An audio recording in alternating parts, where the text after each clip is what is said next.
My name is Michael Merzenich. I'm a professor at the University of California at San Francisco. And there I have an integrative neuroscience laboratory. I'm interested in, you could say, complex processes of the brain. It relates to learning and remembering to thinking.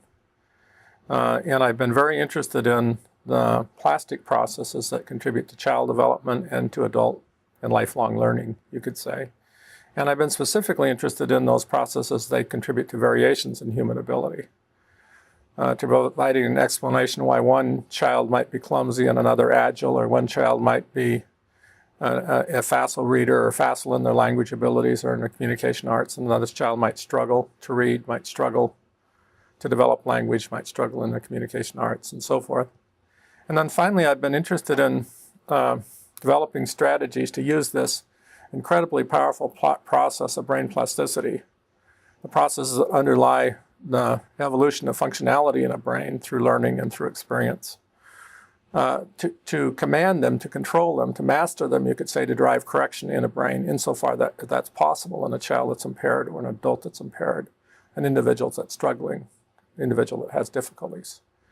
So I've been very motivated, you could say, to understand these processes on a level in which there could be some hope of driving true correction, true neurological correction. I'm not talking about necessarily substituting one function for another, or an end run around processes that are correctable. I'm talking about, insofar as possible, trying to drive true neurological correction in the brains of individuals that are struggling, have difficulty. And that's primarily what I'm motivated to do. You say neurological correction. Do you mean a contrived environment? Right. Something that you're setting up that allows a person to learn differently in relation to the challenges in it, that brings about a kind of compensational change in their neurology, in their brain? Could you describe that? Every brain evolves in its ability to operate as a processor, as a receiver, as a user of information. And the explanation for, one of the main sources of an explanation for variations in human ability is how inherited weakness or differences of environmental experience contribute to differences of how the brain passes through those progressions.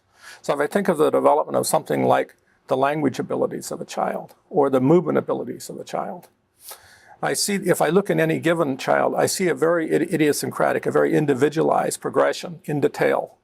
As the child, you can think of it in terms of movements, as the child going from the first wiggles to rolling over and sitting up and crawling and walking and standing, walking, running, jumping, ultimately be able to control very complex sequential behaviors, multiple movements simultaneously in the normal case. And it turns out if you look at any individual child, they go through that progression in a virtually idiosyncratic way. No two alike. Each child goes through its little progression in which you could say skill builds on skill, ability builds on ability. And ultimately you could say, well, if I went through that progression, maybe with inherited weakness, and ultimately I came to a point, let's say as a 5-year-old or 6-year-old, as a 10-year-old, where I had real limitations in my ability to control movement. To what extent could on the basis of understanding that progression that the child's gone through, could I know how to correct it insofar as correction was possible? How could I intervene to correct it right at its core, so that I, in a sense, make up for the missing pieces, for the missing deficits, so that I can evolve in that child still the ability to control elaborate and agile movement? And I think in many instances that is the case, and that certainly is the target of what we try to do. So in some ways, analogous to the somatic rehab therapies that are out there.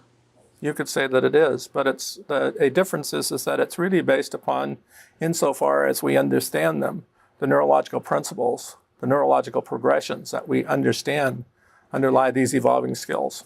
So the intervention would be more ecological and more targeted to the kind of differentiation you're trying to get the brain to do. It's very specifically neuroscience-based, you could say, and in consideration of how different progressions lead to different outcomes, it's very deeply concerned with the different scenarios, you could say, that could play out in different individual brains, that is to say, in different individual children. And basically how you would go back into such a brain and drive a true correction. So does this require you to develop a number of unique assessments to be able to identify where these intervention points might be? Well, in some instances, in some classes of problems that children have, there are very strong commonalities. That is to say that you can look at it statistically. Every child that has a language impairment does not have it for identical reasons, and in detail, in the surface detail, it will have many different expressions. On the other hand, the faults that underlie the development of a defective language representation in the brain that limits operations of memory and thinking and usage of language have much in common in the great majority of children that have such an impairment. So there are fundamental aspects that are seen over and over and over again in children that have such impairments. And those can be attacked, those can be addressed. So on one level, there are these great common tools that you can use in a sense over and over and over again. And then on another level, there's all kinds of details that have to be worked on and worked with to drive those specific improvements and corrections that apply more individually, more idiosyncratically. So the most powerful approach is a combination, you could say, of the powerful general tool, hypothetically powerful general tool, and a whole variety of very specific targeted tools that basically fill in the details. Let's get specific about the oral language processing you were just describing. Right. You said that underneath the surface areas you might see, in terms of details in any individual child, right, there are certain commonly implicate things that are being developed. What are right. some of those? And bridging off of that, how do those differ and how are they similar in terms of how they play out in the challenges of learning to read? Well, let me give you a very simple example. If I look at the brain as a self-organizing machine, and I could say, what is the most common expected fault in self-organization of its processing abilities? A very common general fault in its self-organization are the signal-to-noise conditions under which it organizes its basic language representations.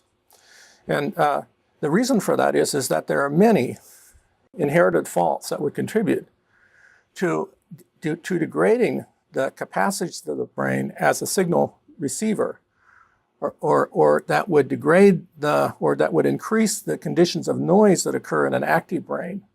You could say that in any such brain, to the extent to which those inherited faults contribute such weakness, the brain's language is not going to be clear English. It's not going to be English or Spanish. It's going to be noisy English or noisy Spanish. And that's a very common expected fault. There must be, we know there are, variations of signal-to-noise conditions in the developing brain. And we know that the extent to which the processes in the brain are noisy, as the native language is acquired, the speech model that will apply to setting up the processor and developing a processor and all its elaboration will be constructed on the basis of that defective model. So that's an example of an inherited fault or class of inherited faults that would, in a sense, come down to a sort of final common pathway of weakness that we could expect to target with a specific class of training tools.